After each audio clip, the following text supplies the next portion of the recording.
Donc comme ça, il y a des gens qui ne savent pas c'est quoi la sous-traitance.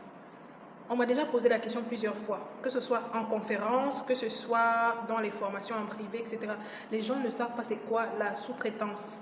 Et là, c'est un concept qui est très très important. Ça veut vraiment dire que on voit des entreprises, on les envie, on aimerait faire comme eux, mais finalement, on ne sait pas comment ça commence. Alors que la sous-traitance, c'est un concept clé qu'il est important de savoir pour pouvoir se lancer. Bon, au début, on n'a pas des employés. On n'a pas suffisamment de personnes qu'on va payer, etc. Donc, la sous-traitance, c'est quoi? C'est de confier une partie des opérations de son entreprise à une entreprise tierce. Donc, je suppose que si je prends par exemple un comptable, je devrais le payer chaque mois pendant 12 mois. Que je vende ou je ne vende pas. Que j'ai 0 franc dans ma caisse ou pas, il s'en fout. Je dois payer mon salarié.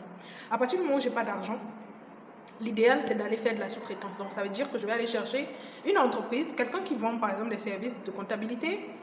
Il va peut-être te facturer un truc forfaitaire que tu vas payer chaque mois, mais ça ne sera pas au même prix que quelqu'un que tu aurais embauché. Donc, ça va te revenir moins cher et tu vas payer pour l'année et puis tu es tranquille. Pareil, si par exemple moi j'organise une conférence et que j'ai choisi de ne pas faire imprimer mes blocs-notes moi-même, parce que la machine pour faire les impressions à chaud et tout ça là c'est trop cher. Donc moi ce que je fais c'est d'aller sous-traiter cette partie-là. Donc je vais choisir une entreprise qui me donne son devis. Ça me revient moins cher que d'aller acheter la machine. Donc le fait de sous-traiter une opération me permet de faire mon business tranquillement mais en minimisant mes coûts.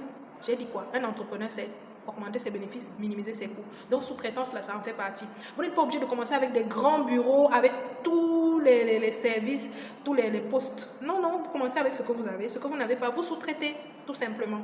Si tu as des questions par rapport à la sous-traitance, tu le mets en commentaire et je vais te répondre.